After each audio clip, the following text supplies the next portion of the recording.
वो जितना सोच रही थी उतना ही उलझती जा रही थी। अमर बेल, बाब 22। उस औरत ने एकदम आगे बढ़कर उमर का माथा चूम लिया। अलीसा ने उमर को जैसे करंट खाकर 2 कदम पीछे हटता देखा। उस औरत ने एक बार फिर आगे बढ़कर उमर के कंधों पर हाथ रखना चाहे, मगर इस बार उमर ने अपने हाथों से उसके बाजों को पीछे हटा दिया। प्लीज, ये काफी है, अलीसा ने उसे करख्त लहजे में कहते सुना। उसका इशारा वाज़ेह तौर पर उस औरत के इस वालहाना इजहार मोहब्बत की तरफ था। अलीसा हक्का बक्का उमर और उस औरत का चेहरा देख रही थी। उस औरत का चेहरा एकदम जैसे बुझ गया था। उमर अब नानो को देख रहा था। तुम कैसे हो उमर? इस बार उस औरत ने वहीं खड़े खड़े पूछा था। मैं ठीक हूँ, उमर ने नजरें मिलाए बगैर जवाब दिया। ज़ारा, आओ यहाँ बैठ जाओ। उमर, तुम भी बैठ जाओ। इस तरह खड़े खड़े बातें करना मुनासिब नहीं, नानो ने पहली बार मुदाखलत करते हुए कहा। अलीसा ने उस औरत को पलटकर अपनी जगह जाते देखा। अलीसा ने उमर को किसी कश्मकश में मुब्तला पाया, यूं जैसे वो तय ना कर रहा हो कि उसे उस औरत के पास जाकर बैठना चाहिए या नहीं। बिलाखिर जैसे किसी नतीजे पर पहुंच गया। अलीसा ने उसे बेआवाज कदमों से नानो के सोफे पर बैठते देखा। उस औरत की नजरें मुसलसल उमर पर टिकी हुई थी, जबकि उमर मुसलसल अपनी नजरें नीचे झुकाए हुए था। अलीसा की हैरानी में शिद्दत आती जा रही थी। आखिर ये औरत कौन है जो इस तरह यहाँ आती है, जिसे नानो चाय पिला रही है और जो उमर को देखकर यूं बेइख्तियार हो गई थी। उसका ज़हन अजीब सी सोच में उलझा हुआ था। लाउंज में मुकम्मल खामोशी थी। शायद किसी की समझ में नहीं आ रहा था कि बात कैसे शुरू की जाए। अलीसा अपनी जगह खड़ी सोफों पर मौजूद तीनों किरदारों को देख रही थी। सब कुछ जैसे यकदम ही बहुत पुरस्रार हो गया था। वो मुंतजर थी कि उनमें से कोई गुफ्तगू का आगाज करे और वो इस इसरार को हल कर सके। उस औरत ने अब अचानक अलीसा को देखा। उसकी नजरें कुछ देर के लिए उस पर ठहर गईं। अलीसा उसकी नजरों से नर्वस हो गई। नानो ने उस औरत की नजरों का ताक़ुब किया। ये अलीसा है। उन्होंने उस औरत से जैसे उसका तारुफ करवाया था। अलीसा? उस औरत ने इस्तफहामिया नजरों से नानो को देखा। हाँ, अलीसा, समीना की बेटी। ओह हाँ अलीसा, क्या समीना यहीं होती है? नहीं, वो ऑस्ट्रेलिया में होती है। अलीसा मेरे पास रहती है। नानो ने मुख्तसरन उसका तारुफ करवाया। अलीसा, ये उमर की मम्मी है। अलीसा का मुंह नानो के इस तारुफ पर खुल गया। एक नजर उसने उस औरत को देखा जिसके चेहरे पर एक हल्की सी मुस्कुराहट उभरी थी। दूसरी नजर उसने उमर पर डाली। वो अब भी सर झुकाए बैठा था। हेलो, उसने बिलाखिर उन्हें मुखातिब किया। हेलो, कैसी हो तुम? मैं ठीक हूँ, उसने कुछ उलझे हुए अंदाज में कहा। अलीसा, आओ, मुझे तुमसे कुछ बातें करनी है। नानो ने यकदम उठते हुए उसे मुखातिब किया। उसका दिल उछलकर हलक में आ गया। क्या वो उसे अब डांटना चाहती थी? नानो उन दोनों को वहीं छोड़कर लाउंज से बाहर निकल गई। अलीसा ने भी बेजान कदमों से उनकी पैरवी की। मैं तुम्हें इसलिए बाहर ले आई हूँ ताकि वो दोनों आपस में गुफ्तगू कर सके। बाहर निकलते हुए नानो ने उससे कहा। मगर उमर की मम्मी कहाँ से आ गई हैं? उसने खुदा का शुक्र अदा करते हुए नानो से पूछा कि उन्हें याद नहीं रहा कि वो कहाँ गई थी। ज़ारा पाकिस्तान आई हुई है आजकल अपनी फैमिली के साथ। उसका दिल चाहा तो यहाँ मिलने आ गई। नानो ने उसे अपने कमरे की तरफ बढ़ते हुए कहा। अपनी फैमिली के साथ? वो ठिठक गई। हाँ भाई, अपनी फैमिली के साथ। 2 बेटे हैं उसके, शादी कर चुकी है। इंग्लैंड से आई है। मगर क्यों? क्यों का क्या मतलब है? जाहिर अपने बेटे से मिलने आई है। वो उनके पीछे चल रही थी। क्या आप पहले भी उमर से मिलने के लिए आती रही हैं? मुझे नहीं पता। उमर तो अभी चंद माह से ही मेरे पास है। अब ये इससे मिलती रही है या नहीं, उसके बारे में तो कुछ कहना खासा मुश्किल है। मगर वहाँ अलबत्ता जहांगीर पसंद नहीं करता कि ये उमर से मिले। अलीसा कुछ हैरान हुई। क्यों? अंकल जहांगीर क्यों पसंद नहीं करते? पता नहीं, मगर बस वो शुरू से ही कोशिश करता रहा है कि ज़ारा उमर से ना मिल पाए। ख़ास तौर पर अलहदगी के फ़ौरन बाद तो जहांगीर ने जानबूझकर उमर को उस बोर्डिंग में करवाया था जहाँ ज़ारा के लिए जाना मुश्किल हो। अब पता नहीं, हो सकता है वो कुछ नर्म पड़ गया हो और उमर का राब्ता माँ से हो, मगर पहले तो ऐसा बिल्कुल भी नहीं था। मगर अंकल जहांगीर क्यों ना पसंद करते हैं उमर का अपनी मम्मी से मिलना? बस दोनों में अलहदगी खासी खराब हालात में हुई थी। बहुत ज्यादा झगड़े हुए दोनों में, बात कोर्ट तक गई। वहां भी दोनों ने एक दूसरे पर बहुत से इल्जामात लगाए। शायद जहांगीर इसी वजह से उमर के उससे मिलने को ना पसंद करता रहा, मगर अब इसमें उमर का कोई कसूर नहीं। अंकल जहांगीर ये क्यों नहीं सोचते? उसने उमर की तरफदारी करते हुए कहा। जहांगीर का दिमाग हमेशा ही बहुत गर्म रहा। वो अपने मामलात में किसी दूसरे की सुनता है, ना किसी की मुदाखलत पसंद करता है। फिर आपने ज़रा आंटी को अंदर क्यों बिठाया? उमर से मिलने क्यों दिया? अगर अंकल जहांगीर को पता चला तो वो आपसे भी नाराज़ हो सकते हैं। हाँ, नाराज़ हो सकता है, मगर मैं इतनी बेमुरव्वत तो नहीं हो सकती कि उसे अंदर ही ना आने देती या उसे अपने बेटे से ना मिलने देती। अब ना सही, मगर वो कभी तो इस खानदान का एक हिस्सा रही है। अगर जहांगीर अपनी आदत कुछ बदल लेता तो शायद इन दोनों में तलाक ना होती। ज़ारा इतनी खराब लड़की नहीं थी, अच्छी थी, जहांगीर से मोहब्बत करती थी और भी खासी खूबियाँ थीं। इन दोनों की एक दूसरे के साथ अच्छी गुजर सकती थी। मगर जहांगीर, अब अगर वो बेटे से मिलने आती है तो मुझे तो इस पर कोई एतराज़ नहीं। आखिर उमर भी अब मैच्योर है। मैंने दोनों को मिलवा दिया अब। और फिर उमर को ज़ारा से मिलना ना पसंद होता तो वो अभी इनकार कर देता, मगर उसने नहीं किया। मैंने यही सोचकर ज़ारा को उससे मिलवाया था। नानो अब अपने कमरे में आ चुकी थी। अलीसा उनके साथ चलते हुए उनकी बातें सुन रही थी, मगर उमर ने कभी भी अपनी मम्मी का जिक्र नहीं किया। क्या कभी आपके साथ वो ज़ारा आंटी की बात करता है? नहीं, मुझसे उसने कभी बात नहीं की। लेकिन इसका ये मतलब नहीं है कि वो ज़ारा को नापसंद करता है। बचपन में बहुत अटैच था ये ज़ारा के साथ। जब जहांगीर और ज़ारा में अलहदगी हो गई तो 5-6 माह खासा बीमार रहा। डॉक्टर्स ने जहांगीर से कहा कि वो इसे माँ के पास भिजवा दे, मगर जहांगीर इस पर तैयार नहीं हुआ। वो कहता था कि बीमार हो या ठीक रहे, उसे रहना जहांगीर के पास ही है। वो यकदम जैसे कुछ याद करके खामोश रह गई थी। फिर क्या हुआ नानो? अलीसा ने बड़ी बेताबी से पूछा। क्या होना था? ज़ारा ने काफ़ी कोशिश की शुरू में उसे अपनी कस्टडी में लेने की, मगर बाद में उसने शादी कर ली।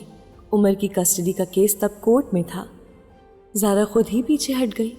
जहांगीर ने उमर को जिस बोर्डिंग में रखा था वहाँ साइकोलॉजिस्ट उमर का इलाज करता रहा। आहिस्ता आहिस्ता ये ठीक हो गया। बाद में कभी कोई प्रॉब्लम नहीं हुआ। नानो आहिस्ता आवाज़ में बताती जा रही थी। वो खामोशी के साथ उनकी बातें सुनती रही। बात करते करते अचानक नानो को याद आया, तुम कहाँ थी? मैं पूरे घर में ढूंढती रही, फिर चौकीदार ने बताया कि तुम उमर के साथ गई हो। वो उमर ने कहा था कि मतलब मार्केट तक जाना चाह रहा था तो मैं वो गड़बड़ा गई। उसकी समझ में नहीं आया कि फौरी तौर पर नानो से क्या कहे। नानो कुछ देर उसे घूरती रही। उसके साथ मार्केट गई थी? हाँ, उसने सर हिला दिया। कम से कम बता तो सकती थी मुझे। मैंने कहा था, मगर उमर कह रहा था कि वापस आकर बता देंगे। उसने मिनमिनाते हुए कहा। गए कैसे थे तुम लोग? गाड़ी तो यहीं थी। पैदल गए थे, वॉक करते हुए। इतनी दूर पैदल जाने की क्या जरूरत थी? गाड़ी ले जा सकते थे। मैं परेशान होती रही। नानो ने अब कुछ सख्त लहजे में उसे झिड़का। सॉरी नानो। ठीक है, मगर आइंदा मोहतात रहना। इस तरह बताए बगैर गायब होना कोई मुनासिब बात नहीं। तुम्हारे नाना अभी तक नहीं आए। वो आ जाते तो मुझसे भी ज्यादा परेशान होते। नानो का लहजा कुछ नर्म पड़ गया। अब मैं जाऊं? अलीसा ने फौरन वहां से खिसकने की कोशिश की। हाँ ठीक है, जाओ। अलीसा फौरन उठकर नानो के कमरे से बाहर आ गई। बाहर आने के बाद उसने अपने कमरे की तरफ कदम बढ़ाए, मगर फिर जैसे उसके जहन में कोई ख्याल उभरा था। नानो के कमरे का दरवाज़ा बंद था। वो यकीनन अब उसी वक्त वहाँ से निकलती जब उमर की मम्मी वहाँ से चली जाती। मुझे देखना चाहिए कि उमर और उसकी मम्मी। वो यकदम मुतजस्सिस हो गई। अपने कमरे की तरफ जाने के बजाय वो पिछला दरवाज़ा खोलकर लॉन में निकल आई और वहाँ से लंबा चक्कर काटकर वो लाउंज की उन खिड़कियों तक आ गई जो लॉन में खुलती थी। लॉन में तारीकी थी, इसलिए उसे ये तसल्ली थी कि खिड़की से देखी नहीं जा सकती। फिर भी वो दबे पांव लाउंज की खुली खिड़की के पास आ गई। अंदर से आती हुई उमर की बुलंद आवाज ने उसे चौंका दिया था। मुझे आपसे कोई राब्ता रखने में दिलचस्पी नहीं है। फिर आप मेरे पीछे क्यों पड़ी हैं? अलीसा ने थोड़ी सी गर्दन आगे करके अंदर का मंजर देखने की कोशिश की। वो माँ बेटे का जो जज्बाती सीन देखने के लिए आई थी, वहां ऐसा कुछ भी नहीं था। उमर सोफे पर बैठने के बजाय लाउंज के दरमियान खड़ा था और उसका लहजा बहुत दरश था, जबकि ज़ारा आंटी उसी सोफे पर बैठी हुई थी। अलीज़ा को उनका चेहरा बहुत बुझा हुआ लगा। तुम मेरे बेटे हो उमर? उन्होंने उमर से कुछ कहने की कोशिश की, मगर उमर ने उनकी बात काट दी। अब मैं आपका बेटा हूं तो इसमें मेरा क्या कसूर है? उमर, इस तरह बात मत करो मुझसे। मैं इस तरह बल्कि किसी भी तरह आपसे बात नहीं करना चाहता। आप बस यहाँ से जाएं। जहांगीर ने मेरे खिलाफ तुम्हारी इतनी ब्रेन वॉशिंग कर दी है कि तुम। उसने एक बार फिर गुस्से में माँ की बात काटी थी। हाँ ठीक है, कर दी है उन्होंने ब्रेन वॉशिंग। फिर ज़ारा आंटी जर्द चेहरे के साथ कुछ देर उसका चेहरा देखती रही। मैं तुम पर इतना हक तो रखती हूँ कि कभी कभार तुम्हें देख लिया करूँ, तुम मुझसे बात कर लिया करो। आप मुझ पर कोई हक नहीं रखती। आपकी अपनी फैमिली है, घर है, बच्चे हैं। आप अपनी जिंदगी उनके साथ गुजारें, खुद भी सुकून से रहे और दूसरों को भी सुकून से रहने दें, और अपना हर हक उस औलाद के लिए मखसूस रखें जो आपके साथ है। मैं तुमसे बहुत मोहब्बत करती हूँ, तो मैं क्या करूँ? मैं जानती हूँ तुम मुझसे नाराज हो। बहुत सी बातें हैं जिनकी मैं वजाहत करना चाहती हूँ। मैं आपसे नाराज हूँ, ना आपकी वजाहतों में मुझे कोई दिलचस्पी है। मैं अपनी ज़िंदगी से बहुत खुश और मुतमईन हूँ, लेकिन आप मेरा सुकून ख़राब करना चाहती हैं। तुम मेरी औलाद हो उमर। मैंने इतना बहुत सा अरसा तुमसे राब्ता सिर्फ इसलिए नहीं किया कि मैं तुम्हें डिस्टर्ब नहीं करना चाहती थी, लेकिन मेरा ख्याल है अब तुम इतने मैच्योर हो चुके हो कि हर चीज़ को समझ सको। सिर्फ मुझे मूरद इल्ज़ाम ठहराने से हकीकत नहीं बदलेगी। मैंने आपसे कहा है, मुझे आपकी किसी वजाहत में कोई दिलचस्पी नहीं है। आप मेरी ज़िंदगी में अब मदाखलत ना करें। उसने इस बार तकरीबन चिल्लाते हुए कहा था। मैं तुम्हारी ज़िंदगी में मदाखलत कर रही हूँ? मैं तुमसे सिर्फ मिलने आई हूँ। मैं आपसे मिलना नहीं चाहता, तो आप क्यों मिलने आई हैं? आप यहाँ से जाएं। मुझे इस घर में आने का कोई शौक नहीं था। तुम अगर सवाद में मुझे देखकर यूं वापस यहाँ भाग ना आते तो मुझे भी यहाँ ना आना पड़ता। किसने कहा कि मैं सवाद से भाग आया हूँ, और वो भी आपको देखकर? मैं वहाँ अपनी मर्जी से गया था और अपनी मर्जी से ही आया हूँ, और मैं आपसे खौफज़दा नहीं हूँ। फिर डर कर क्यों भागूंगा? उसने तिनक कर कहा था। तुम मुझसे खौफज़दा नहीं हो, लेकिन जहांगीर से खौफज़दा हो, इसीलिए तुम मुझे इस तरह रद्द करते हो। अच्छा ठीक है, मैं पापा से खौफज़दा हूँ। फिर जब आप ये बात जानती हैं तो इस तरह मुझे परेशान क्यों कर रही हैं? तुम अब कोई नन्हे बच्चे नहीं हो उमर, बड़े हो चुके हो, अपने फैसले खुद करते हो। तुम्हें मेरे बारे में भी फैसला खुद करना चाहिए। अगर जहांगीर की दूसरी शादी पर तुम्हें कोई एतराज़ नहीं और तुम उसकी फैमिली के साथ एडजस्ट कर सकते हो, तो फिर मेरी दूसरी शादी। इस बार उनके लहजे में बेचारगी थी, मगर उनकी बेचारगी ने उमर पर कोई असर नहीं किया। उसने एक बार फिर उनकी बात काट दी थी। मुझे आपकी दूसरी शादी पर भी कोई एतराज़ नहीं है। मैं आपको बता चुका हूं कि मुझे आपसे और आपकी जिंदगी से कतई कोई दिलचस्पी नहीं है। आपने जो चाहा किया, आप जो चाहे करें। मैं सिर्फ ये चाहता हूं कि आप मेरा पीछा करने की कोशिश ना करें। मैं तुमसे साल में चंद बार मिलना चाहती हूँ, चंद बार फोन पर बात करना चाहती हूँ। मुझे इससे ज्यादा और कुछ नहीं चाहिए। मैं आपकी वजह से जिंदगी में पहले ही बहुत अजियत उठा चुका हूँ। अब मजीद किसी प्रॉब्लम का सामना करना नहीं चाहता। मैं आपसे कोई राब्ता नहीं रखना चाहता। ये बात आप अच्छी तरह समझ लें। तुम बिल्कुल अपने बाप की तरह बेहिस हो, खुद गर्ज। जिस तरह वो हमेशा सिर्फ अपने बारे में सोचता था, इस तरह तुम भी सिर्फ अपने बारे में सोचते हो। फिर आप मेरे जैसे बेहिस और खुदगर्ज इंसान के पास क्यों आई हैं? क्यों बार बार फोन करती हैं, खत लिखती हैं? इंसान में जो सेल्फ रिस्पेक्ट होती है वो शायद आप में नहीं है। मेरी खामियों की निशानदही करने के बजाय अब आप मुझे छोड़ दें। मैं तो आपके पीछे भागता हूं, न आपको आपकी खामियां जताता फिरता हूं। तुम मेरे बेटे हो, मैं तुम्हें नहीं छोड़ सकती। आप मुझे बहुत साल पहले छोड़ चुकी हैं, और उस वक्त भी मैं आपका बेटा ही था। उमर, तुम्हारे दिल में मेरे लिए जो शिकायतें हैं वो ठीक है, मगर मेरे दिल में आपके लिए शिकायत नहीं है। मैंने सिर्फ आपके झूठ की निशानदेही की है। चंद साल बाद जब तुम शादी करोगे और तुम्हारे बच्चे होंगे, तब तुम्हें अंदाजा होगा कि औलाद को छोड़ना कितना मुश्किल होता है। मैं कभी शादी नहीं करूंगा। आपने मुझे कोई नया रिश्ता कायम करने के काबिल नहीं छोड़ा। आपने रिश्तों को कितना जहर आलूद कर दिया है मेरे लिए, आपको अंदाजा ही नहीं। अलीज़ा दम बखुद उसकी बातें सुन रही थी। 1 घंटा पहले वाला उमर अब कहीं गायब हो चुका था।